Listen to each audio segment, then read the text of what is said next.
Tunaendelea na masomo yanayohusiana na matengenezo kama nilivyopewa na Roho Mtakatifu. Masomo haya yanahusu, wakati mwingine yanalihusu kanisa na wakati mwingine linawahusu watu kwa ujumla. Kwa hiyo siku ya leo nitaeleza somo ambalo nilifundishwa na Roho Mtakatifu tarehe 25 mwezi wa 8 2022, miaka 4 iliyopita.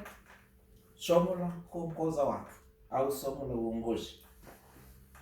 Roho Mtakatifu anasema hivi: ukiwa kiongozi useme mimi nimesema, kwa kuwa wewe ni kiongozi.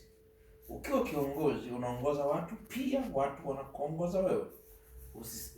Usiseme ninataka kuongea, sema tunataka tuongee. Waambie watu waongee kabla ya wewe kusema juu ya jambo mnalojadili.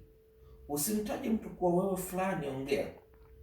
Itasemekana labda una upendeleo fulani au una ajenda ya siri na huyo mtu uliyemtaja ili aongee, ili atetee mambo fulani yanayohusu ajenda. Ukiwa kiongozi uwe karibu na Mungu wakati wote, ili Roho Mtakatifu akupe usemi wa kusema, maana unaongoza watu wenye tabia tofauti.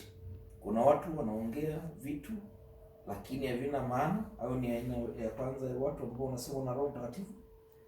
Aina ya pili, watu wanakuwa na watu wengi wa kusema lakini havina maana sana. Usiwe mtu wa kuropoka vitu, sema katika hali nzuri. Kundi la tatu, watu wa kimbelembele, kutaka kujionesha. Siri ya kuongea na watu wengi, sema wewe mtu uliyefanya hivi usifanye hivi. Mungu anasema hivyo. Watu wangu msifanye hivi. Mungu hataki kufanya hivi. Kwa hiyo niende moja kwa moja kwenye jambo muhimu ambalo ninakusisitiza katika somo hili la kuongoza watu, kwamba Roho anafundisha kanuni ya kuongoza watu, kanuni ya uongozi. Kwa hiyo kanuni ya uongozi, Roho anasema kwamba ukiwa wewe ni kiongozi mahali popote pale, kanuni ya uongozi inasema inakulazimu ukubali kuongozwa na watu na wewe. Kwa hiyo hiyo ni kanuni ya msingi sana. Wamekuwa watu wanazingatia kanuni hii.